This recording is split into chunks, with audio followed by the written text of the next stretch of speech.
والوں کو فائدہ ہوتا ہے۔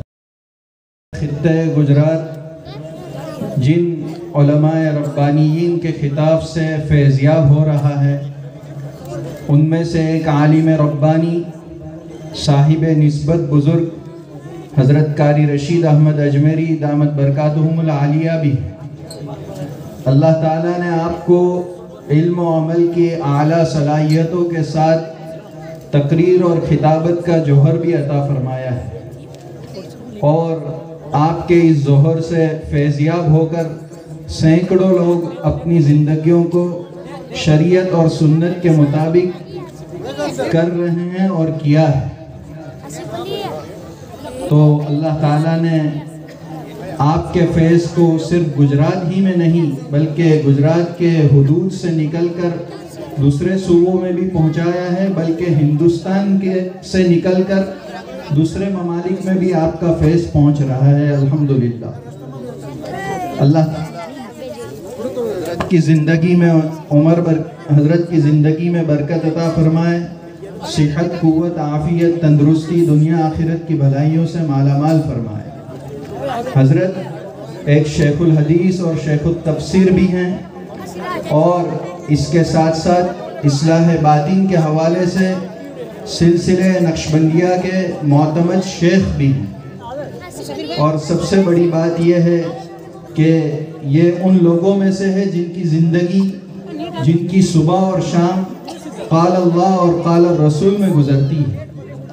ایسے عالم ربانی کی اور اہل دل کی آمد ہمارے لیے خیر و برکت کا باعث ہے، اور آپ حضرات اتنی زیادہ مقدار میں جمع ہیں، یہ اہل دل اور اللہ والوں سے محبت کی واضح دلیل ہے۔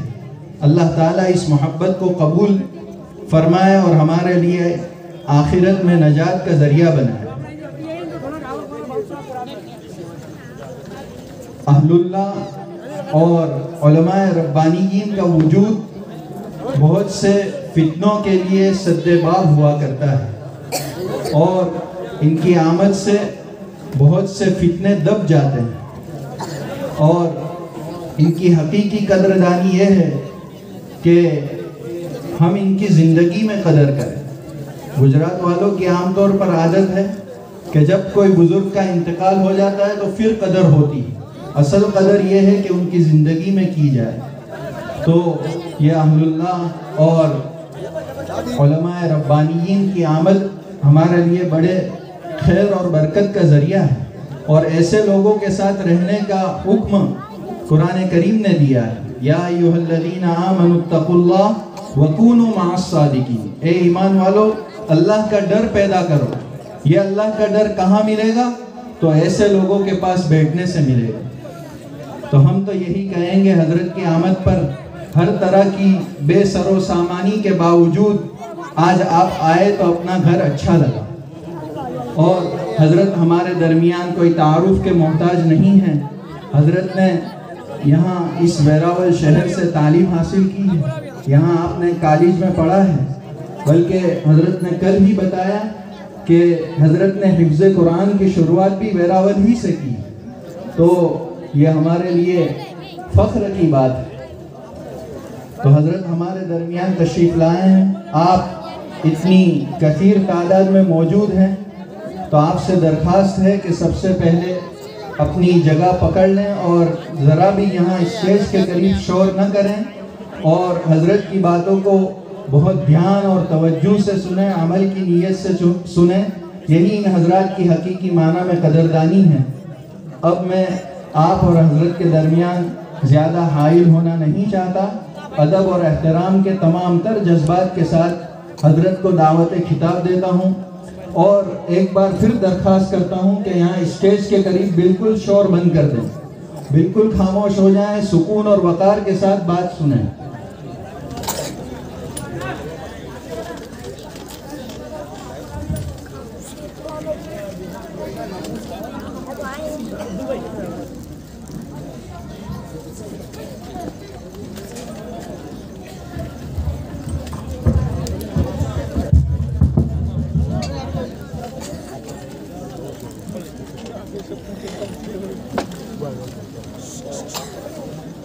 فیضان بھائی، فیضان بھائی،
الحمد لله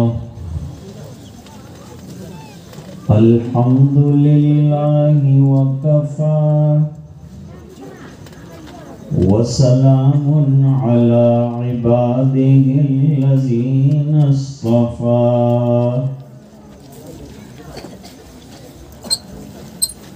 خصوصا على أفضلهم وخاتم النبيين محمد الأمين وعلى آله وصحبه أجمعين.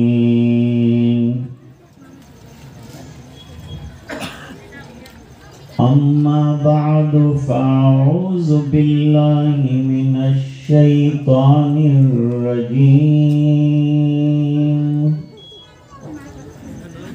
بسم الله الرحمن الرحيم.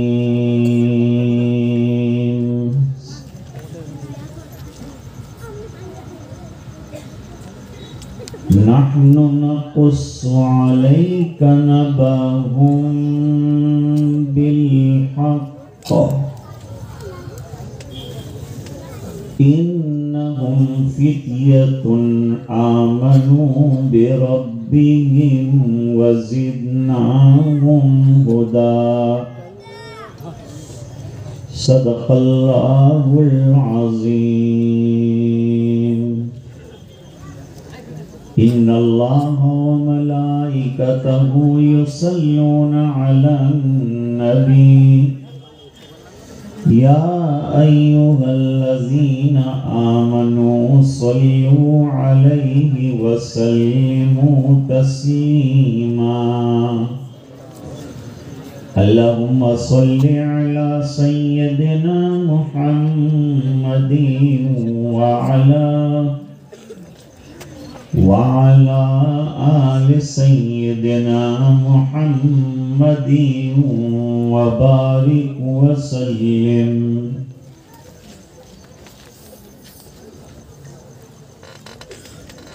حضرات علماء کرام، بزرگوں، دینی بھائیوں، معززہ موقرہ دینی ماں بہنیں،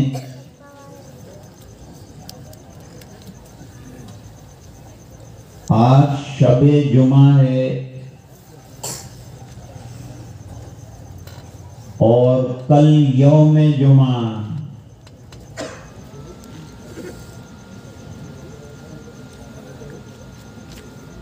اور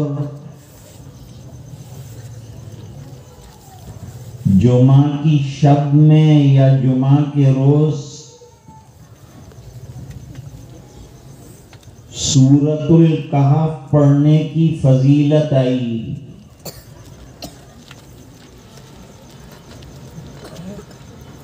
ویسے تو پورا قرآن کریم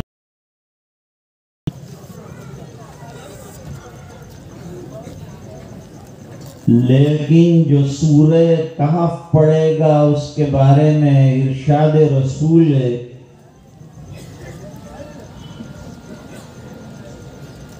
کہ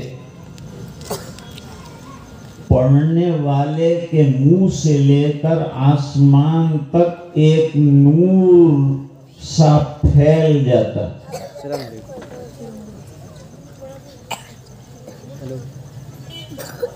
اور جس نے سورہ کہف کی تلاوت کی مضامین حدیث کو دیکھتے ہوئے اور احادیث پر نظر ڈالتے ہوئے یہ معلوم ہوتا ہے کہ آنے والے فتنوں سے حفاظت کا یہ تلاوت ذریعہ ہے.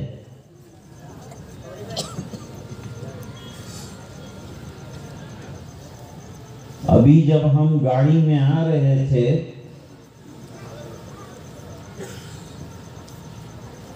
تو حافظ شمیم صاحب نے ڈاری والوں کی تعریف میں یہ بات کہی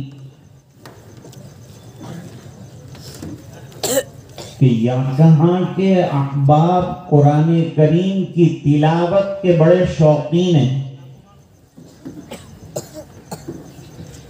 اور مسجدوں میں کثرت سے قرآن کریم پڑھا جاتا ہے،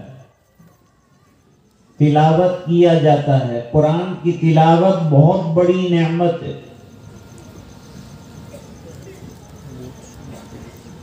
ہر حرف پر اللہ تعالی اگر نماز میں پڑھ رہا ہے تو 100 نیکیاں دیتے ہیں، اور بغیر نماز کے پڑھ رہا ہے، باوضو پڑھ رہا ہے،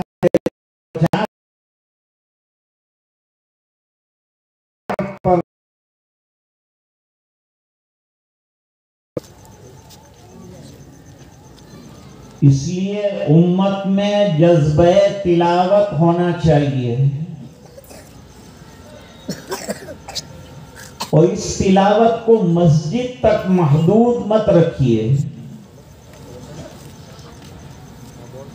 بلکہ اس رحمت والی کتاب کی تلاوت گھروں میں بھی جاری رکھیے تاکہ گھروں میں بھی رحمتیں اور سکینہ اور نور نازل ہو اور فتنے گھر سے نکلیں.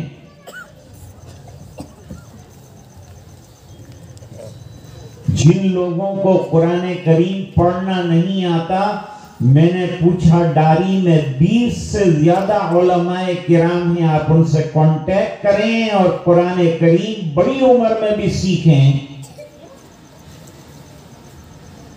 اس بنا پر کہ حضرات صحابہ کرام نے بڑی عمروں میں دین قبول کیا اور قبول کرنے کے بعد قرآن کریم کو سیکھا، نمازوں کو سیکھا، دین کو سیکھا. دین سیکھنے کی چیز ہے.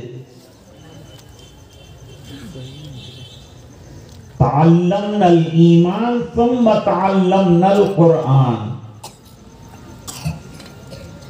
صحابہ کرام فرماتے ہیں کہ ہم نے پہلے ایمان سیکھا. ایمان کس کو کہتے ہیں؟ دین کس کو کہتے ہیں؟ اللہ سے ہونے کے یقین کو سیکھا. صبر اور تحمل کو سیکھا، مشقتیں برداشت کرنا سیکھا. 13 سال تک سرکار نے اس پر محنت کی.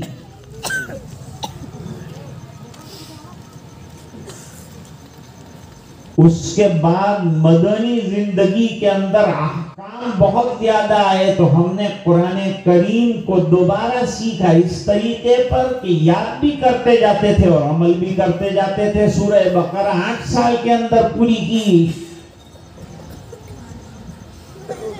جبکہ وہ حضرات چاہتے تو 2 دن میں یاد کر لیتے.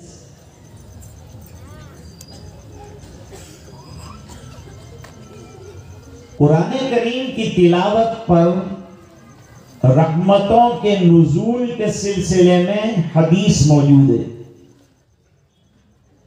اور اس کو فضائل قرآن بخاری شریف جلد ثانی میں امام بخاری رحمت اللہ علیہ نے بیان فرمایا. اور امام بخاری رحمت اللہ علیہ زندگی میں 2 مرتبہ نابینا ہو گئے. ایک مرتبہ ماں کی دعاؤں سے اللہ نے بینا بنایا، اور ایک مرتبہ ختمی کا لیپ لگایا کسی بزرگ کے کہنے سے سر کے بال منڈوا کر، تو اللہ نے دوبارہ جو ہے بینائی عطا فرمائی، آنکھوں کی روشنی عطا فرمائی. 16 سال میں بخاری شریف اصح الکتب بعد کتاب اللہ، یعنی قرآن کریم کے بعد سب سے صحیح کتاب بخاری شریف 16 سال کی محنتوں کے بعد امت کے سامنے آئی اور آج تک موجود ہے.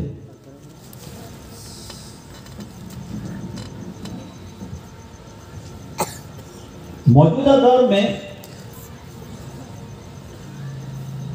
زیادہ تر ہم لوگ فتنوں سے پریشان ہیں. فتنوں کو میں بیان نہیں کروں گا، اخبارات آپ پڑھتے ہی رہتے ہیں. فتنے اندرونی بھی ہیں، فتنے بیرونی بھی ہیں، اور ان فتنوں سے حفاظت کا ذریعہ قرآن ہے. اللہ تعالیٰ قرآن میں فرماتے ہیں اِنَّا نَحْنُ نَزَّلْنَا الذِّكْرَ وَإِنَّا لَهُ لَحَافِظُونَ. یہ ذکر ہم نے اتارا ہے، قرآن کریم ہم نے اتارا ہے، اور ہم اس کی حفاظت کرنے والے ہیں، اور جو پڑھے گا اس کی بھی حفاظت کرنے والے ہیں، جو سینے میں محفوظ کرے گا اس کی بھی حفاظت کرنے والے ہیں، اور جو پڑھتا رہے گا اللہ تعالیٰ اس کی بھی حفاظت کا وعدہ فرماتے ہیں. ہیرا جو ہوتا ہے وہ جویلری باکس میں رکھا جاتا ہے، اور جویلری باکس کی قیمت مشکل سے 1000 روپے ہوگی، اور اندر کے ہیرے کی قیمت لاکھوں روپے کی. لاکھوں روپے کا ہیرا 1000 روپے کے باکس میں رکھا تو 1000 روپے والے باکس کو محفوظ رکھتے ہیں لاکھ روپے والے ہیرے کے مد نظر. تو اگر ہماری زندگیوں میں قرآن کریم آ جائے تو اللہ ہماری حفاظت فرمائیں گے. تو فتنوں سے بچنے کا بہترین راستہ اس پرفتن زمانے میں تلاوت کرنا، تلاوت سیکھنا، گھروں میں تلاوت کرنا، بچوں بچیوں کو مکاتب میں بھیجنا اور ان کی قرآن کریم سے تربیت کرنا.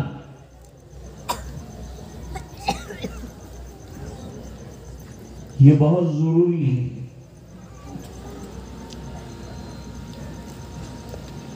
صحابہ کرام کثرت سے تلاوت قرآن کرتے تھے. حفصہ بنت سیرین ایک خاتون ہیں، وہ قرآن کریم کی ایسی حافظہ تھی کہ محمد ابن سیرین ان کو پوچھنے کے لیے مسائل جایا کرتے تھے.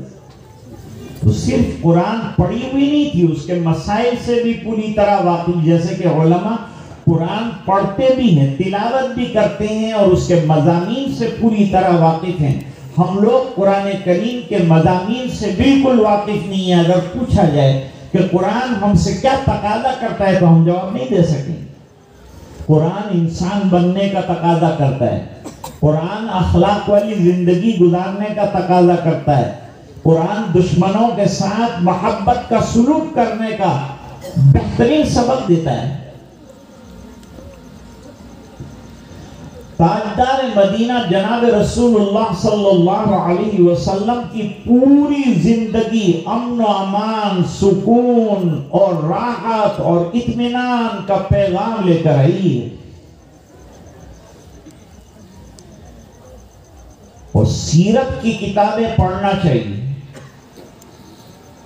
لیکن علماء سے پوچھ کر پڑھنی چاہیے کہ کون سی سیرت کی ہزاروں کتابیں ہیں، کون سی مستند اور معتبر ہے، وہ کتاب پڑھی جائے تاکہ حضور والے اخلاق ہماری زندگیوں میں آ جائے. اللہ نے ہمارے نبی صلی اللہ علیہ وسلم کو اخلاق کا معلم بنا کر بھیجا ہے. بُعِثْتُ لِأُتَمِّمَ مَكَارِمَ الْأَخْلَاقِ، مجھے اخلاق کا معلم بنا کر اور مکارم اخلاق سکھانے والا بنا کر بھیجا گیا ہے. معلم بنا کر بھیجا گیا ہے، لیکن کون سا معلم؟ اخلاق کا معلم. وَإِنَّكَ لَعَلَىٰ خُلُقٍ عَظِيمٍ، آپ اخلاق کے انتہائی اعلیٰ درجے کے پیمانے پر ہیں. اب ایک واقعہ سناؤں گا آپ کو. واقعہ نیا نہیں ہے، مجھے صرف استدلال کرنا ہے کہ سرکار کی زندگی دشمنوں کے ساتھ آپ کے اخلاق کیا رہے ہیں.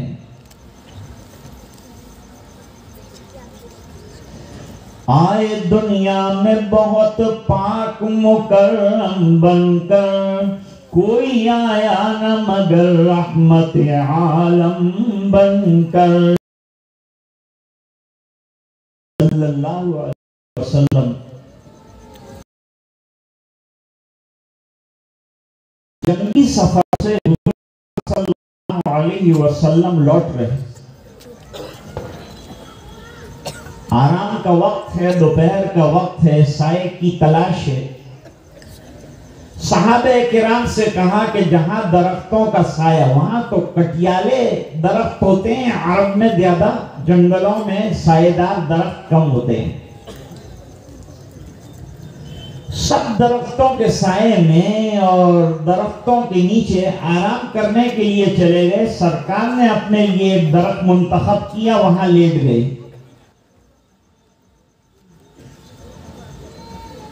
لیٹنے کے بعد تلوار، جو ضرورت کی وجہ سے ہر وقت چونکہ دشمنوں کا خطرہ ہے تو تلوار کو ساتھ رکھتے ہیں. لوگ سمجھتے ہیں تلوار سے دین پھیلا. تلوار سے دین نہ پھیلا تھا، نہ پھیل سکتا ہے، نہ کبھی پھیلے گا. دین تو سرکار کے طریقوں کو زندگیوں میں لانے سے اور اس کو برتنے سے پھیلتا ہے. صدیقہ کائنات مریم اسلام حضرت عائشہ صدیقہ رضی اللہ تعالی عنہ سے پوچھا گیا کہ آپ صلی اللہ علیہ وسلم کے اخلاق کیا تھے؟ صدیقہ کائنات رضی اللہ تعالی عنہ نے سوال کیا کہ تم تلاوت قرآن کرتے ہو کہ نہیں؟ سائلین نے جواب دیا کہ الحمدللہ تلاوت قرآن کثرت سے کرتے ہیں. اور وہ حضرات تلاوت بھی کرتے تھے، سمجھتے بھی تھے، عمل بھی کرتے تھے. یہ قرآن کریم کے حقوق ہیں. پہلے تو قرآن کی عظمت ہمارے دلوں میں ہونی چاہیے. عظمت چاہیے قرآن کریم کی. جب قرآن کریم کی عظمت آئے گی تو حافظوں کی عظمت آئے گی، پھر یہ حافظوں کے اساتذہ کی عظمت آئے گی، پھر مدارس کی عظمت آئے گی، پھر مکاتب کی عظمت آئے گی، پھر علماء کی عظمت آئے گی. کیونکہ علماء کے سینوں میں قرآن ابل رہا.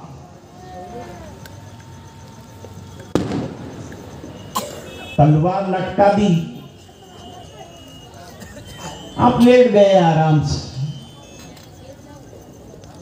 انسان کو آرام کی بھی ضرورت پیش آتی ہے. اور حضور جنگی سفر سے لوٹ کر آ رہے ہیں، لمبا سفر ہے، اور اونٹوں پر اتنا اونٹ کا حرکت رہتی ہے، تحرک رہتا ہے کہ آدمی نہ تھکنا چاہے تو بھی تھک جائے.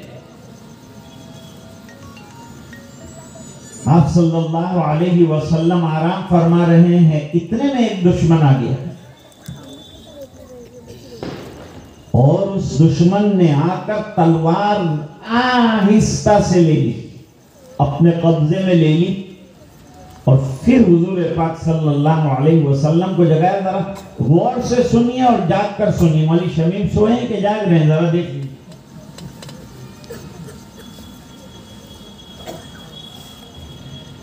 تو فرماتے ہیں کہ حضور کے سوتے ہوئے جو ہے تلوار تو اٹھائی.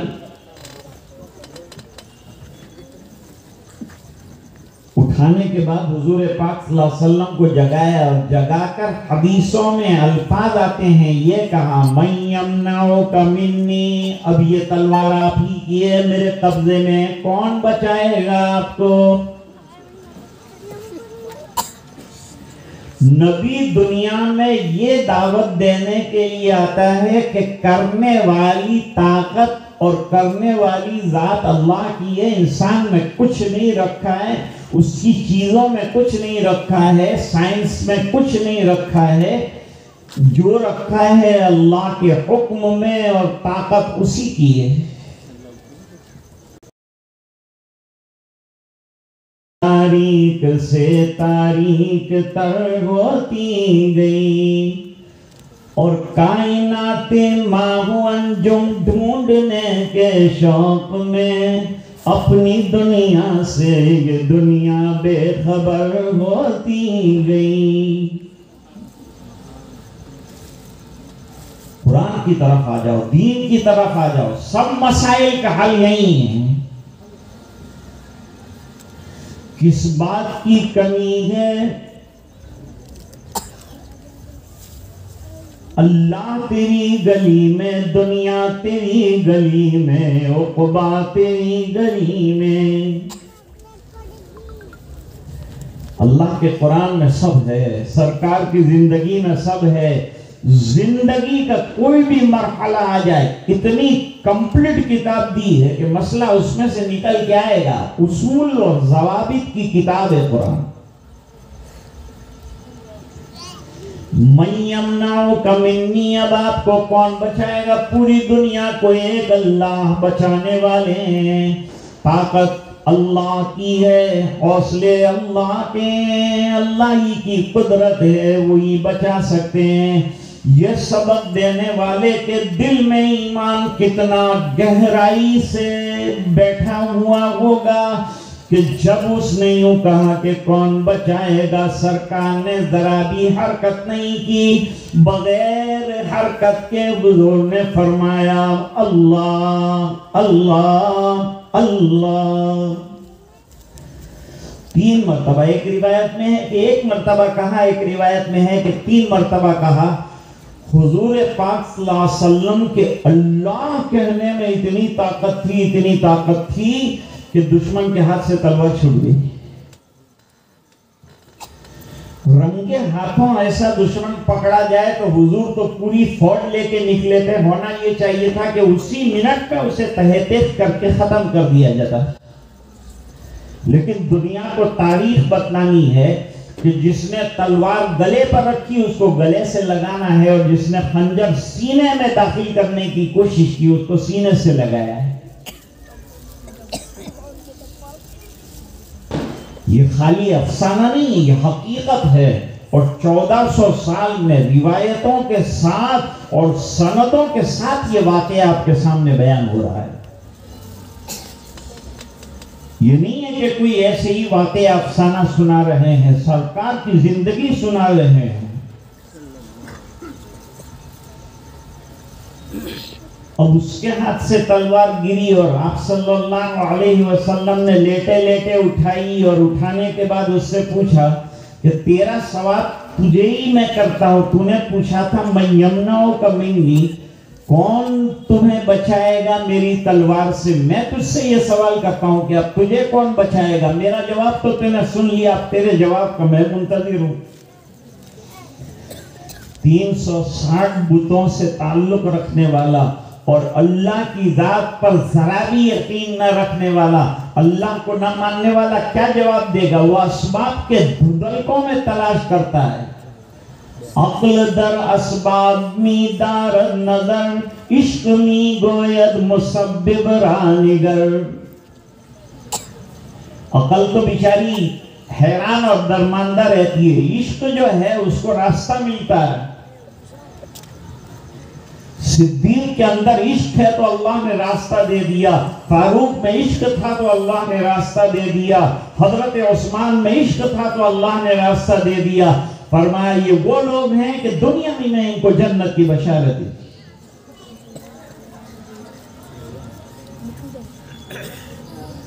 حضور پاک صلی اللہ علیہ وسلم نے پوچھا بتا کون بچائے گا؟ جواب دیا اب آپ کے علاوہ کوئی نہیں بچا سکتا۔ بہت سے بتوں سے کانٹیکٹ کیا لیکن نو ریپلائی آئے، سب کا نمبر انگیج چل رہا تھا۔ اب آپ کے علاوہ بچانے والا کوئی نہیں. اپنے اندر ایمان پیدا کرو, بچانے والی ذات اللہ کی مدد آئے گی تو اللہ دیں گے تو آئے گی. اللہ کی مدد کے لیے اللہ کے احکام پہ چلنا پڑے گا, اللہ کو راضی کرنا پڑے گا, تو اللہ ہمارے ساتھ ہوں گے. واقعہ سناؤ. غار ثور میں حضور پاک صلی اللہ علیہ وسلم دشمنوں کی تلواروں کے نرغے میں سے نکل کر چلے ہیں, کنکریاں پھینکتے ہوئے دشمنوں پر شاہتی الوجوہ و شاہتی الابصار کہتے ہوئے سرکار اور صدیق اکبر رضی اللہ تعالیٰ عنہ غار ثور میں پہنچے. اور غار ثور میں پہنچنے کے بعد صدیق اکبر رضی اللہ تعالیٰ عنہ نے جگہ بنائی ہے میرے نبی کے آرام کرنے کے لیے, اور دودھ لا کر پلایا ہے آقا نامدار جناب رسول اللہ صلی اللہ علیہ وسلم کو. اور عشق کو سلام کرتا ہوں ابو بکر رضی اللہ تعالیٰ عنہ کے. یوں فرماتے ہیں شرب رسول اللہ صلی اللہ علیہ وسلم حتی رضیتو, پیا میرے رسول نے, میں خوش ہو گیا. ہم دوسروں کا کھانا کھا کے بھی خوش نہیں ہوتے, اور یہ رسول کو دودھ پلا کر خوش ہو رہے ہیں. خود نہیں پیا, سرکار کو پلایا ہے. یہ عالم ہے حضرت ابو بکر رضی اللہ تعالیٰ عنہ کا. پروانے کو شمع اور بلبل کو پھول بس, اور صدیق کے لیے خدا کا رسول بس. بس نبی کریم صلی اللہ علیہ وسلم لیٹے ہوئے ہیں, اور حضرت صدیق اکبر رضی اللہ تعالیٰ عنہ بیشے نے ذرا اوپر نظر چلی گئی. اللہ قرآن میں کیا فرماتا ہے؟ إِلَّا تَنْصُرُوهُ فَقَدْ نَصَرَهُ اللَّهُ, کوئی مدد نہیں کرے گا میرے نبی کی تو میں مدد کروں گا میرے رسول کی. اللہ فرماتے ہیں کسی کی مدد نہیں چاہیے, میں نے نبی بنا کے بھیجا ہے, میں حفاظت کروں گا. اور جب تک یہ نبوت مکمل نہ ہو جائے سرکار کی زندگی کو آنچ نہیں آ سکتی. میری طرف سے حفاظت کی ذمہ داری ہے. ذرا اوپر نظر ڈالی تو وہ لوگ جو 100 اونٹ کا اعلان کیا تھا کہ 100 اونٹ انعام میں ملیں گے اگر محمد صلی اللہ علیہ وسلم اور ابو بکر کی کوئی خبر لے آئے تو 100 اونٹ کا انعام ملے گا.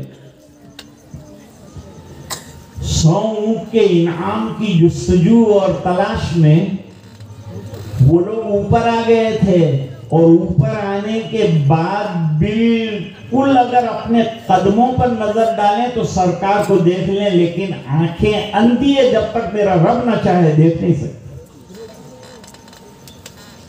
صدیق اکبر رضی اللہ تعالیٰ عنہ نے عرض کیا بے قراری کی وجہ اور بے چینی کی وجہ یہ ہے کہ دشمن سر پر آ چکا, اپنے پیروں کو دیکھے گا تو ہم پر نظر. پوری دنیا میں اور پورے عالم میں دین پھیلانے کی ذمہ داری ہے. میرے نبی صرف مکے والوں کے لیے, مدینے والوں کے نبی نہیں, بلکہ میرے نبی پورے عالم کے لیے رحمت بن کے آئے ہیں. وَمَا أَرْسَلْنَاكَ إِلَّا رَحْمَةً لِّلْعَالَمِينَ.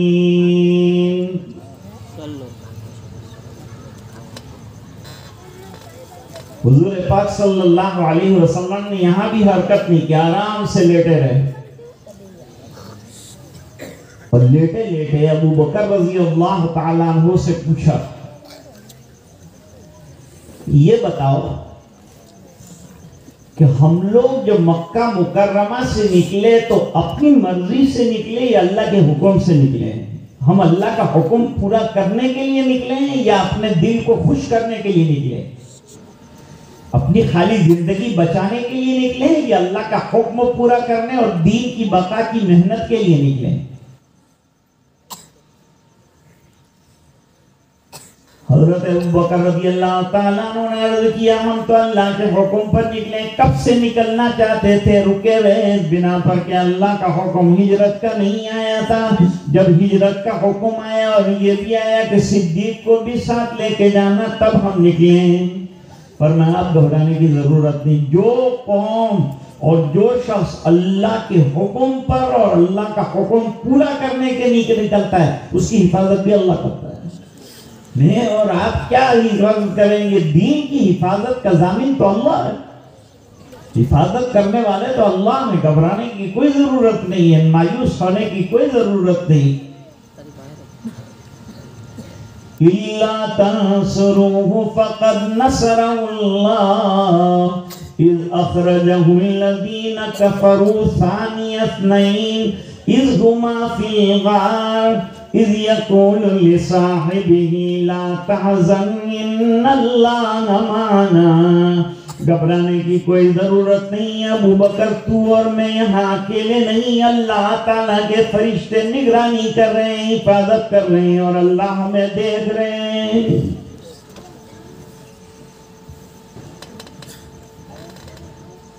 بابری مسجد شہید کی گئی،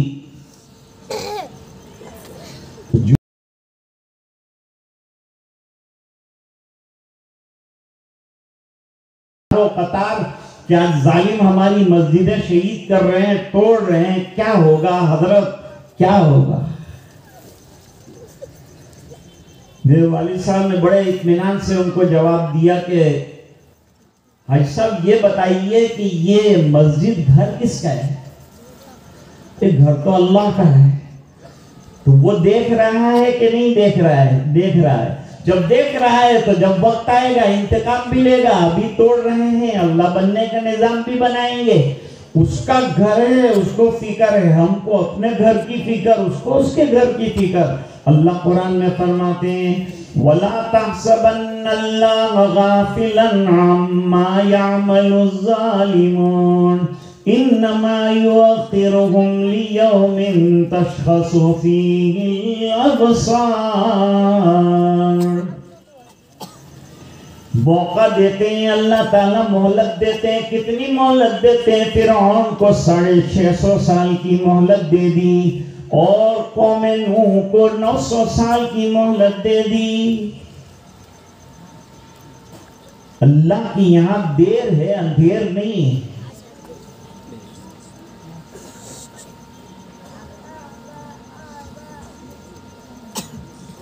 کتنا بہترین جواب دیا حضور پاک صلی اللہ علیہ وسلم نے بغیر بے چینی کے. ہم ہوتے تو بے چین ہو جاتے کہ واقعی سر پر آ گئے، اب کیا ہوگا.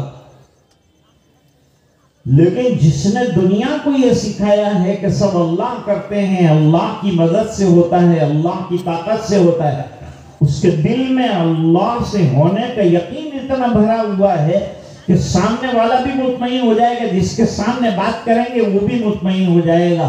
حضرت ابو بکر مطمئن ہو گئے. فَأَنزَلَ اللَّهُ سَكِينَتَهُ عَلَيْهِ وَأَيَّدَهُ بِجُنُودٍ لَّمْ تَرَوْهَا وَجَعَلَ كَلِمَةَ الَّذِينَ كَفَرُوا السُّفْلَىٰ وَكَلِمَةُ اللَّهِ هِيَ الْعُلْيَا وَاللَّهُ عَزِيزٌ حَكِيمٌ.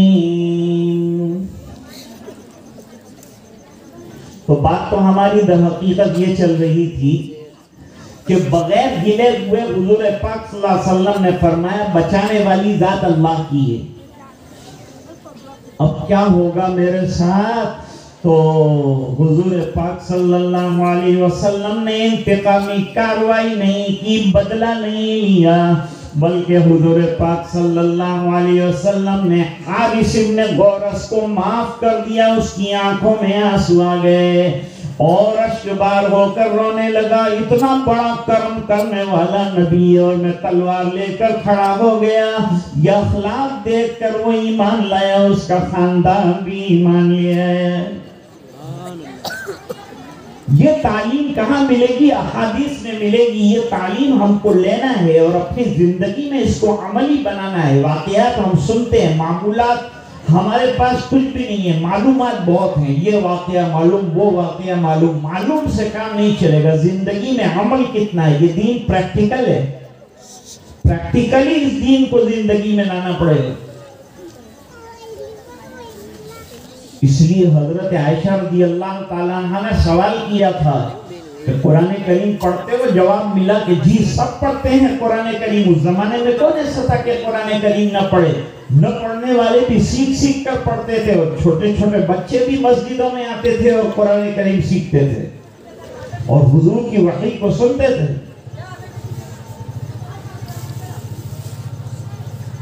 تو کہا ہم سب قرآن کریم پڑھتے ہیں. آپ نے تو اخلاق پوچھے تھے نا کہ نبی کریم صلی اللہ علیہ وسلم کے اخلاق بیان کیجئے. تو حضرت عائشہ رضی اللہ تعالیٰ عنہ نے فرمایا جب تلاوت کرتے ہو تو اب بتانے کی ضرورت نہیں. کانا خلقہ القرآن, آپ صلی اللہ علیہ وسلم کے اخلاق دیکھنا ہو تو قرآن پڑھتے جاؤ, سرکار کے اخلاق بنتے جائیں گے. اخلاق دیکھتے جاؤ, قرآن بنتا جائے گا. قرآن کی ہر آیت حضور پاک صلی اللہ علیہ وسلم کا کوئی خلق ہے, کوئی عادت ہے, کوئی سیرت کا حصہ ہے.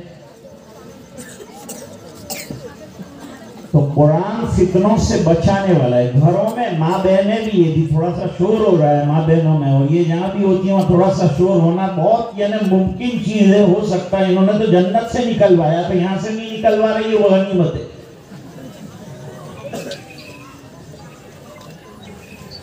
تو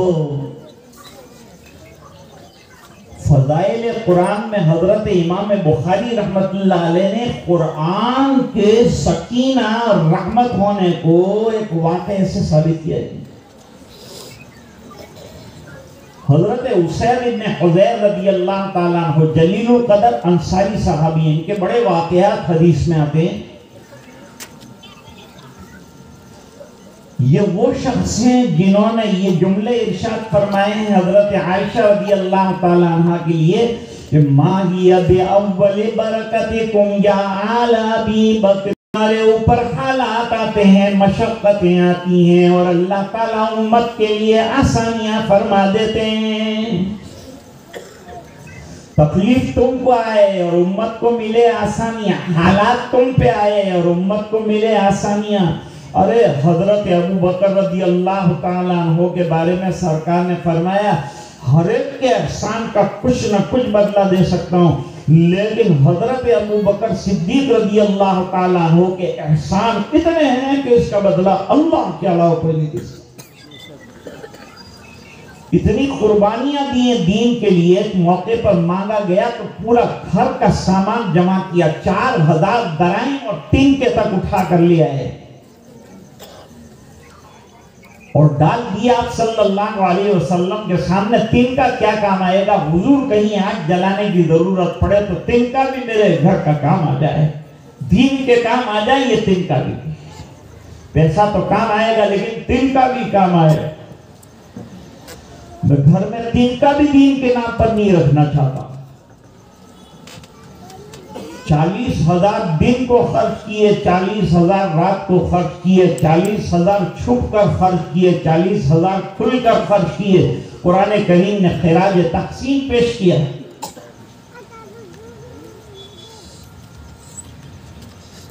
حضرت اسید بن حضیر رضی اللہ تعالیٰ عنہ اپنے گھر کے اندر تلاوت قرآن کر رہے تھے رات کو تہجد میں. اب یاد رکھو غوث اعظم سیدنا عبد القادر جیلانی رحمت اللہ علیہ فرماتے ہیں بہت بڑے غوث ہیں اور بہت بڑے اللہ کے ولی ہیں. فرماتے کوئی ولی بننا چاہتا ہو تو پہلا کام اس کو یہ ہے کہ تہجد کی نماز نہ چھوڑے.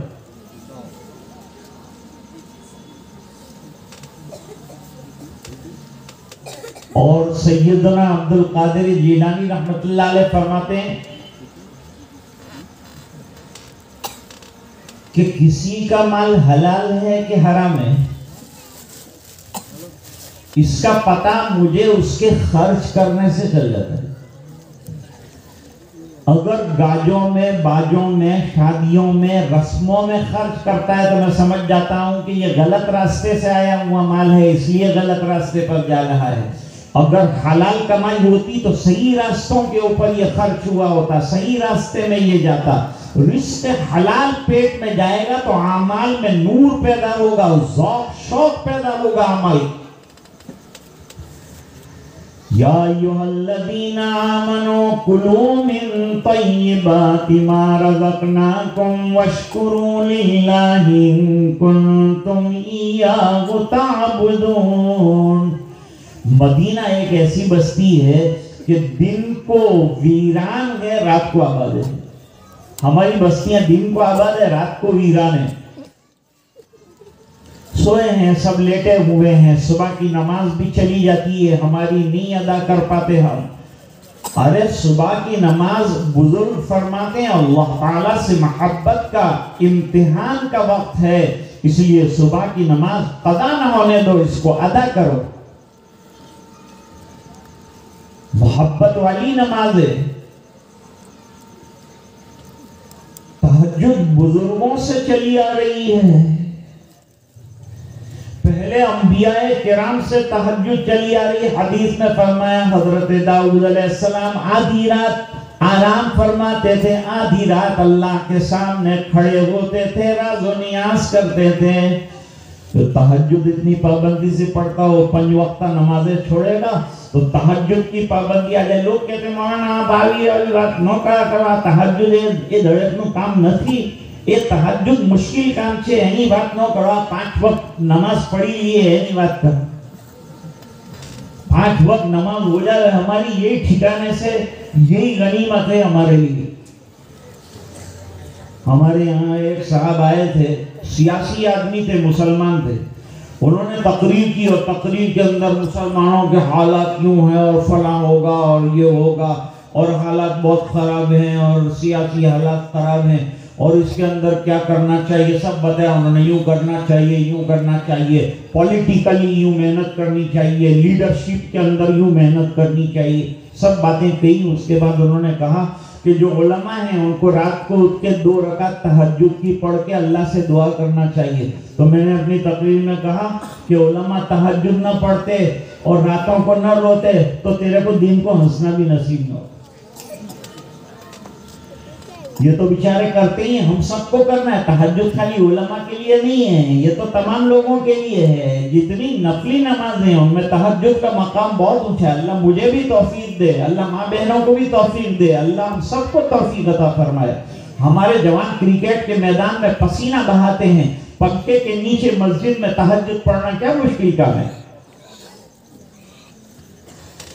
آج ہمارا جوان کرکٹر بننا چاہتا ہے اور بہت بڑا پولیٹیشین بننا چاہتا ہے اور بہت بڑا جو ہے ایکٹر بننا چاہتا ہے اور ٹیکٹر بننا چاہتا ہے اور ہیرو بننا چاہتا ہے اور زیرو بننا چاہتا ہے۔ ارے تجھے بننا ہے تو اللہ نے نبی اتنا پیارا دیا ہے، اس کو دیکھتا جا، بنتا جا۔ نقش قدم نبی کے ہیں جنت کے راستے، اللہ سے ملاتے ہیں سنت کے راستے۔ یہ ہے راستہ، سنتوں سے محبت پیدا کرو، نبی کریم صلی اللہ علیہ وسلم کے طریقے زندگیوں میں آ جائیں، اس کی محنت کرو۔ تو عرض کر رہا تھا کہ حضرت اسید ابن حضیر رضی اللہ تعالیٰ عنہ نے اپنے چھوٹے سے آنگن کے اندر مصلی بچھایا۔ ایک طرف تو لڑکے کو سلایا کیونکہ کوئی بہت بڑا گھر تھا نہیں، ایک طرف اپنا بچہ یحییٰ نام رکھا نبی کے نام پر، اس کو لٹایا تھا، دوسری طرف گھوڑا باندھا تھا۔ اور تہجد کے لیے کھڑے ہوئے، اور صحابہ کرام تہجد میں لمبی نمازیں پڑھتے تھے۔ حضور پاک صلی اللہ علیہ وسلم نے کبھی کبھی 6 پارے پڑھے ہیں ایک رکعت کے اندر۔ ہمارے مشائخ میں ایسے لوگ گزرے ہیں کہ ایک ایک رکعت میں 15 پارے پڑھے ہیں۔ ابھی بھی ایسے لوگ موجود ہیں جو روزانہ 2 قرآن کریم ختم کرتے ہیں، تلاوت کرتے ہیں، 2 قرآن کریم پڑھتے ہیں۔ اور ایسے لوگ موجود ہیں جنہوں نے 100 دن کے اندر پورا قرآن کریم حفظ کیا ہے۔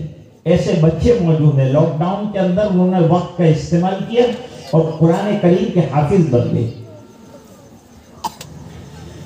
اسید ابن حضیر رضی اللہ تعالیٰ عنہ نے لمبی نماز پڑھی، پھر اچانک گھوڑا بدکنے لگا، حیران ہونے لگا، تو حضرت اسید ابن حضیر رضی اللہ تعالیٰ عنہ نے اپنی نماز کو شارٹ کر دیا، موقع محل کے اعتبار سے نماز لمبی رکھی جائے مختصر رکھی جائے، یہ بھی طریقہ میرے نبی نے بتایا۔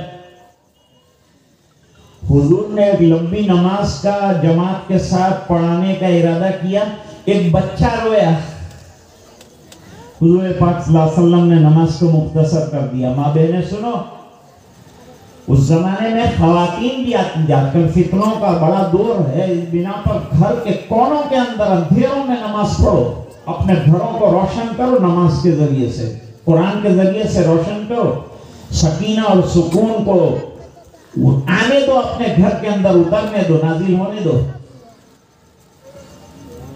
بہرحال حضرت اسید ابن حضیر رضی اللہ تعالی عنہ نماز مختصر کر چکے، حضور پاک صلی اللہ علیہ وسلم نے سلام پھیرا اور فرمایا کہ میں نے اس بنا پر نماز کو مختصر کیا کہ بچے کے رونے کی آواز سنی تو میرے دل میں خیال آیا کہ اس کی ماں جو نماز میں ہے وہ بے قرار ہو جائے گی، اس کی بے قراری کو، ماں کی بے قراری کو دیکھتے ہوئے حضور نے نماز کو مختصر فرمایا۔ ایک مرتبہ پڑھو درود پاک، اللہم صلی علی سیدنا محمد وعلی آل سیدنا محمد وبارک وسلم۔ جلدی نماز سے سلام پھیرا، سلام پھیرنے کے بعد ادھر دیکھا ادھر دیکھا، کوئی چیز نظر نہیں آئی تو تعجب ہوا کہ آخر گھوڑا بتکا تو کچھ دیکھ کر بتکا ہوگا۔ اکثر لوگ کہتے ہیں کہ زلزلہ آنے والا ہوتا ہے تو بکریاں، مرغیاں، جانوروں کو زیادہ جلدی پتہ چلتا ہے، انسانوں کو تو بیچارے ایسے سوئے ہوتے ہیں کہ اذان کا بھی پتہ نہیں چلتا۔ ہمارے یہاں ایک صاحب تھے، وہ امام صاحب سے ہر نماز میں ظہر میں بھی ملاقات کرتے تھے، عصر میں بھی کرتے تھے اور مغرب عشاء میں بھی ملاقات کرتے تھے، لیکن فجر میں اکثر ملاقات نہیں کرتے تھے۔ تو وہ امام صاحب نئے تھے، انہوں نے کہا بھائی صبح میں آج کل آپ کی ملاقات نہیں ہوتی، کہاں نماز پڑھتے ہیں، کون سی مسجد میں؟ تو انہوں نے کہا میں بستر والی میں پڑھتا ہوں۔ کہا یہ کون سے محلے میں ہے؟ کہا وہ میرے گھر میں ہی۔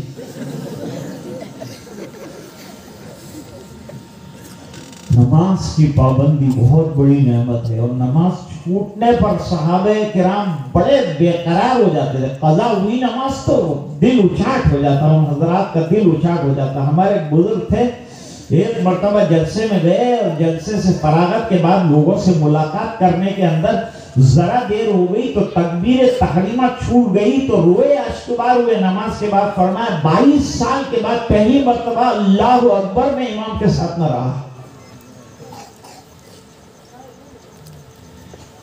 اب حضرت اسید ابن حضیر رضی اللہ تعالیٰ عنہ نے آسمان کی طرف دیکھا، یہ تو ادھر بھی دیکھ چکے ادھر بھی دیکھ چکے، اب آسمان کی طرف دیکھا تو چراغوں کا ایک کیا معاملہ ہے، یہ روشنیاں ہے کیا؟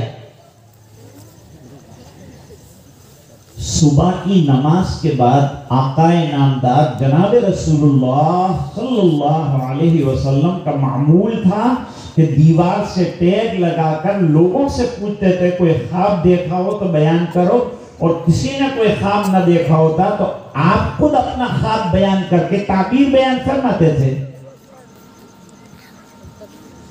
ایک مرتبہ حضور پاک صلی اللہ علیہ وسلم نے فرمایا کہ کل خواب میں آنے والے 2 فرشتے آئے، ایک جبریل ایک میکائیل، اور وہ مجھے لے چلے، تنور کے پاس لے گئے جس کا اوپر سے منہ تنگ تھا، نیچے سے کشادہ تھا، جیسے کہ دیگچے ہوتی ہیں ہماری دیگیں، اوپر سے تنگ منہ نیچے سے کشادہ، اور اس کے اندر آگ کا لاوا ابل رہا ہے اور چیخ و پکار کا سما بدا ہوا ہے، اور اندر سے وہ جو لوگ ہیں چیخنے والے وہ آگ کی لپیٹوں کے ساتھ اوپر آتے ہیں، پھر اندر جاتے ہیں، پھر باہر آتے ہیں، پھر اندر جاتے ہیں۔ پوچھا کہ جبریل یہ کون لوگ ہیں؟ فرمایا امت کے زنا کرنے والے مرد اور عورتیں ہیں۔ یہ خواب حضور پاک صلی اللہ علیہ وسلم نے اس کی تعبیر صبح میں صحابہ کرام کو سنائی۔ زنا اتنی خطرناک چیز ہے کہ اتنی سخت سزا اس کی ملنے والی، اور دنیا میں بھی اس کی سزا بہت سخت ہے۔ آقا انعامدار جناب رسول اللہ صلی اللہ علیہ وسلم کے دربار میں حاضر ہوئے اسید بن حضیر رضی اللہ تعالیٰ عنہ نے کہا یہاں میرے سوال کا جواب ملے گا، کوئی سوال کا جواب دے نہ دے، یہاں ملے گا جواب۔ اے لقائے تو جواب بے ہر سوال مشکل از تو حل شود بے قیل و قال، اے وہ ذات کی جس کی ملاقات ہر سوال کا جواب ہے اور جس کے یہاں مشکلات بغیر پوچھے ہوئے حل ہو جاتی ہیں۔ یہ ہے آقا انعامدار جناب رسول اللہ صلی اللہ علیہ وسلم کی مجلس کا حال۔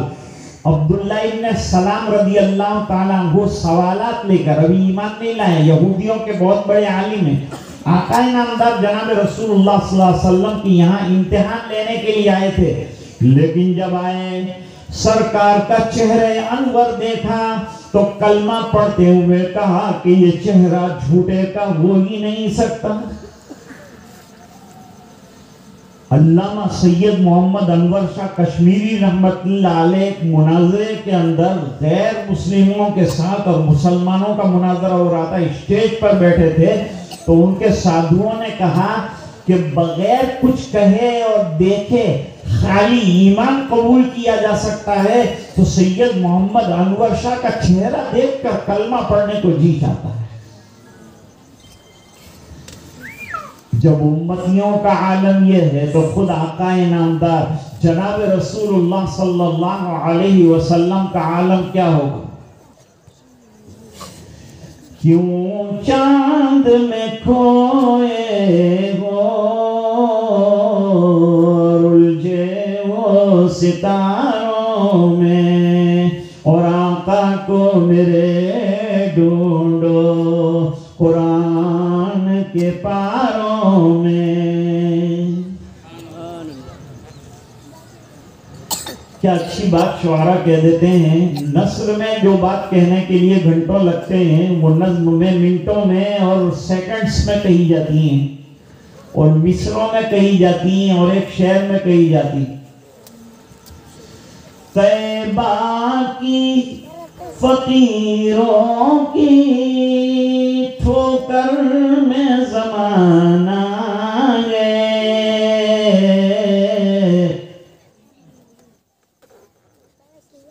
تاریخ بتاتی ہے یہ راز اشاروں میں۔ عرض یہ کر رہا تھا کہ حضرت اسید بن حضیر رضی اللہ عنہ بے قرار ہو کر نبی کریم صلی اللہ علیہ وسلم کی خدمت میں حاضر ہوئے اور پوچھا کہ سرکار یہ کیا ماجرا، جھرمٹ کا دیکھنا اور روشنیوں کا اوپر جانا، میں نے کیا دیکھا؟ نبی کریم صلی اللہ علیہ وسلم نے فرمایا یہ تمہاری قرآن کریم کی تلاوت پر فرشتے اور سکینہ اور رحمتیں تمہارے گھر پر نازل ہو رہی تھی، اتر رہی تھی۔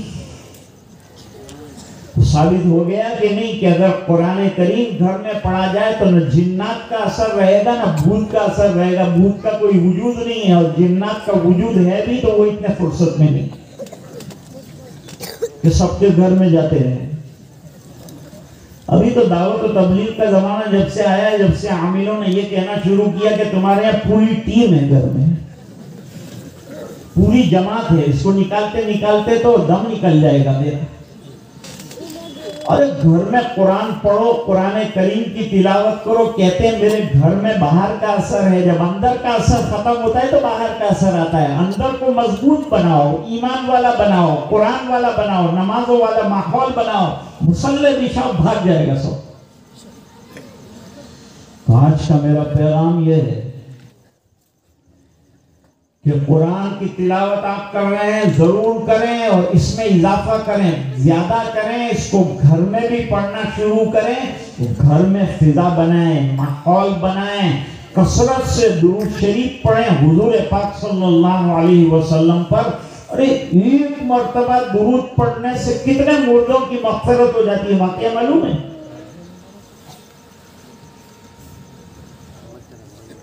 ایک نوجوان لڑکی کا انتقال ہو گیا، دفنا دیا گیا. آوارہ تھی, آزاد تھی, ذرا فیشنیبل تھی, اڑتے ہوئے بال رکھتی تھی, باریک باریک لباس پہنتی تھی, لڑکوں کے ساتھ ٹھٹھے مذاق کرتی تھی. عورت کی شان تو حیا ہے. حیا اس کا زیادہ ہے. اوڑھنا اور دوپٹہ اس کی شرم ہے. برقع اس کا زیادہ حیا ہے, اس کی حفاظت کا حصار ہے. لیکن اس نے ایسی آوارگی کے اندر, جوانی کے اندر مر گئی, دفنا دی گئی. ماں نے سوچا کہ میری بیٹی کا حال کیا ہے, معلوم ہو جائے مجھے. خواب میں آئی بیٹی تو بہت پریشان تھی, بہت حیران تھی, بہت زیادہ الجھنوں میں تھی. قبر کی مصیبت سے اللہ بچائے, قبر کے عذاب سے اللہ بچائے. حضور پاک صلی اللہ علیہ وسلم ہمیشہ دعا فرمایا کرتے تھے اور دعاؤں میں اس کو شامل کرتے تھے. اللہم انا نعوذ بک من عذاب القبر. اے اللہ ہم عذاب قبر سے پناہ چاہتے ہیں. اپنی دعاؤں میں اس کو شامل رکھیے. وہ ایک ماننے والی آئی تھی حضرت عائشہ رضی اللہ تعالی عنہ کے پاس. جب دے دیا اس کو تو اس نے یوں کہا کہ ماں عائشہ, اللہ تعالیٰ تجھے عذاب قبر سے بچائے. پہلی مرتبہ سنا. حضرت عائشہ کی عمر ہی کیا تھی, 9 سال کی عمر میں شادی ہوئی اور 18 سال کی عمر میں بیوہ ہو گئی. اور یہ 9 سال میں تاجدار مدینہ کے مدرسے میں ایسا علم پڑھا کہ 2210 حدیثوں کی حافظہ بنی اور بڑے بڑے علماء کو پڑھایا پردے کے ساتھ. اللہ تعالی ہماری ماں بہنوں کو بھی علم کی دولت سے مالا مال فرمائے, حیا کی دولت سے مالا مال فرمائے. حسن بصری رحمت اللہ علیہ کا زمانہ تھا. حسن بصری رحمت اللہ علیہ کے پاس وہ آئی اور اس نے کہا ماں کو میں نے ایسی حالت کے اندر دیکھا ہے اور ایسا پریشان دیکھا ہے, کیا کیا جائے؟ تو حسن بصری رحمت اللہ علیہ نے فرمایا ایسا کرو کہ نماز پڑھو اور پہلی رکعت میں بھی الہاکم التکاثر پڑھو اور دوسری رکعت میں بھی الہاکم التکاثر پڑھو اور سلام پھیرو اور دعا کرو کہ اللہ تعالیٰ ہاتھ دکھا دے, حال دکھا دے تیری بیٹی کا, گھر جا کے سو جاؤ. گئی, سوئی, خواب میں دیکھا کہ بیٹی انتہائی طور پر خوش ہے. کیا حال ہے؟ بیٹی سے پوچھا کہ چند دن پہلے تو تجھے بڑے خراب حال میں دیکھا تھا اور اب دیکھ رہی ہوں کہ تو بہت خوش ہے, جنت کی کیاریوں میں گھوم رہی ہے, تیری قبر جو ہے جنت کے باغ کا ایک ٹکڑا بن گئی, کیا ہوا؟ فرمایا ماں حالت تو ہوئی تھی جو تو نے دیکھی تھی, لیکن قبرستان کے پاس سے ایک اللہ والا گزر رہا تھا. اس نے قبرستان کے پاس کھڑے رہ کر ایک مرتبہ پڑھا اللہم صلی علی سیدنا محمد وعلی آل سیدنا محمد وبارک وسلم. تو فرشتوں کو اللہ نے حکم فرمایا کہ یہ درود جو ہے قبرستان والوں پر تقسیم کر دو. اللہ نے ایک درود سے تمام قبرستان والوں کا عذاب ہٹا دیا. ایک درود پر یہ ہے تو جب درود کی کثرت ہوگی, حضور کی سنتوں کو زندگیوں میں لائیں گے, قرآن کریم کو پڑھیں گے تو انشاءاللہ سب حالات بھی دور ہوں گے. اللہ تعالیٰ آپ کے جمع ہونے کو, میں نے سنا بہت قربانیاں اور بڑی محنتوں کے بعد, حاجی اسماعیل صاحب نے بتلایا کہ بڑی محنتوں کے بعد یہ مجمع سجایا گیا ہے اور یہ مجمع پھیلایا گیا ہے اور اس کے لیے اتنا بڑا اسٹیج لگایا, ماں بہنوں کو بھی سنایا, بھائیوں کو بھی سنایا. اللہ تعالیٰ آپ کے جمع ہونے کو, دور دراز سے بیچارے لوگ تشریف لائے ہیں, اللہ تعالیٰ آپ کے جمع ہونے کو قبول فرمائے. جو اچھی باتیں سنی اللہ تعالیٰ اس پر عمل کرنے کی توفیق عطا فرمائے. علماء کی محنتوں کو اللہ تعالیٰ چار چاند لگائے اور آپ حضرات کے سننے کو بھی اللہ تعالیٰ عملی جامہ پہنانے کی سعادت سے بہرور فرمائے. انہی گزارشات کے ساتھ آج کی بات کو ختم کرتے ہیں. وآخر دعوانا ان الحمدللہ تعالی رب العالمین.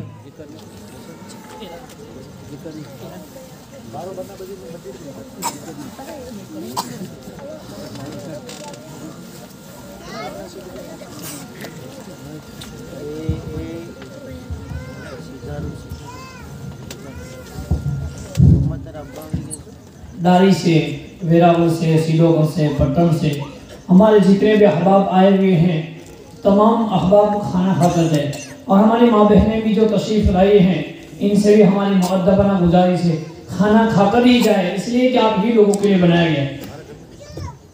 شمیم قلب کے ساتھ حضرت اقدس مولانا قاری عبدالرشید اجمیری صاحب دامت برکاتہم العالیہ کا میں شکر گزار ہوں کہ حضرت والا نے بہت ساری مصروفیات کے باوجود ہماری دعوت پر لبیک کہا۔ اللہ تعالیٰ حضرت والا کو اپنی شان انہیں جزائے خیر عطا فرمائے، حضرت والا کی زندگی میں عمر میں عافیت کے ساتھ برکت نصیب فرمائے، اللہ تعالیٰ حضرت کی جمعی خدمات کو اللہ قبول فرمائے اور منظور فرمائے، اور اسی کے ساتھ ساتھ ہمارے مربی و محسن حضرت حاجی اسماعیل علانہ صاحب، ان کو اللہ دونوں جہاں میں کامیابی نصیب فرمائے۔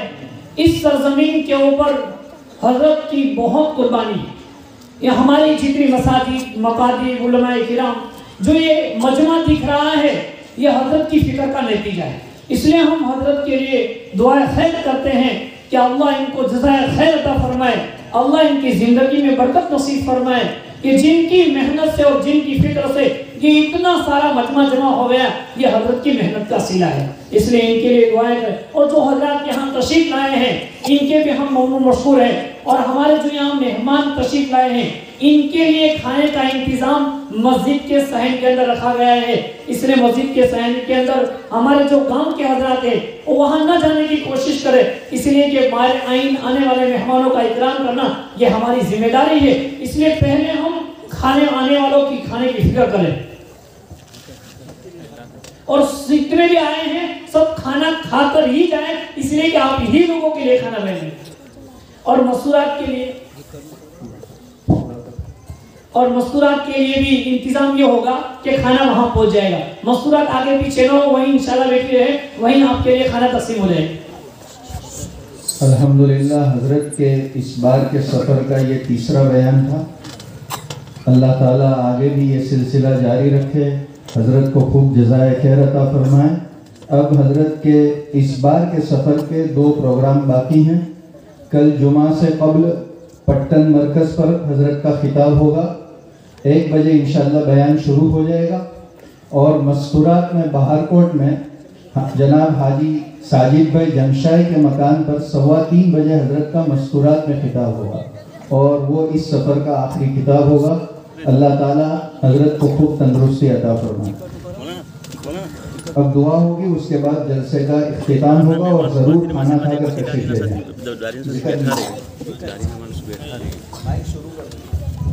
ڈالی کے احباب بیٹھے رہے، جب تک باہر کے مہمان ہیں ان کو پہلے صحن میں پہنچا دیا جائے تاکہ کھانا کھلانے میں آسانی ہو جائے گی، اور دعا کے بعد حضرت کے لیے راستہ دے دیں، کوئی مسافر کی زحمت نہ فرمائے، حضرت انشاءاللہ سلام فرمائیں گے، آپ حضرات جواب دے دیں۔ بسم اللہ الرحمن الرحیم، اللہم صل علی سیدنا محمد وعلی آل سیدنا محمد وبارک وسلم، صلاة تنجینا بها من جمیع الاحوال والآفات وتقضی لنا بها جمیع الحاجات وتطہرنا بها من جمیع السیئات، ترفعنا بها عندك اعلی الدرجات، ترفعنا بها عندك اعلی الدرجات، ترفعنا بها عندك اعلی الدرجات، یا حی یا قیوم برحمتک نستغیث، اصلح لنا شاننا كله ولا تکلنا الى انفسنا طرفة عین، یا ذا الجلال والاکرام، یا ارحم الراحمین، ارحمنا واعف عنا فإنك مجیب الداعین، ربنا آتنا فی الدنیا حسنہ وفی الآخرة حسنة وقنا عذاب النار، وقنا عذاب القبر، وقنا عذاب الحشر، وقنا عذاب الفقر، وقنا عذاب الدین، واحشرنا یوم القیامة مع الابرار۔ اے اللہ ہمارے گناہوں کو معاف فرما، کوتاہیوں سے درگزر فرما، اپنا فضل اور کرم شامل حال فرما، رحم کے اور کرم کے فیصلے فرما، اپنی رضائے دائمی عطا فرما۔ اے اللہ ہمیں قرآن کریم کا عشق عطا فرما، محبت عطا فرما، عظمت عطا فرما، تلاوت عطا فرما، اس کے احکام پر عمل درآمد کرنے کی توفیق عطا فرما، نبی کریم صلی اللہ علیہ وسلم کی سچی محبت عطا فرما، عظمت عطا فرما، اطاعت عطا فرما۔ اے الہ العالمین من مانی زندگی سے حفاظت فرما، اور تیری شاہی زندگی گزارنے کی توفیق عطا فرما۔ اللہ نوجوانوں کو صحیح راستے پر چلا دے، اللہ ہماری حفاظت فرما دے، اللہ ہمیں باحیا با اخلاق بنا دے، 100% دیندار بنا دے، نمازی بنا دے، ہر قسم کی الجھنوں اور پریشانیوں سے پوری ملت اسلامیہ کی حفاظت فرما، ہمارے دیش کی حفاظت فرما، ہمارے ملک کی حفاظت فرما، چاروں طرف سے حفاظت فرما، اور ہر قسم کی سیاسی اور جتنی پریشانیاں ہیں ان تمام کو دور فرما، مساجد کی حفاظت فرما، مراکز کی حفاظت فرما، مدارس کی حفاظت فرما، مکاتب کی حفاظت فرما، علماء ربانی حقانی کی حفاظت فرما، طلباء کی حفاظت فرما، جملہ مسلمانان عالم کی حفاظت فرما، اللہ بیماروں کو شفا عطا فرما، اللہ جن لوگوں نے محنت کر کے یہ مجمع جمع کیا اور اے الہ العالمین محنت کر کے اسے سنوارا ہے اور سجایا ہے، اللہ ان کی دنیا آخرت کو سنوار دے اور سجا دے اور ان کی محنتوں کو قبول فرما دے، علماء کی محنتوں کو قبول فرما۔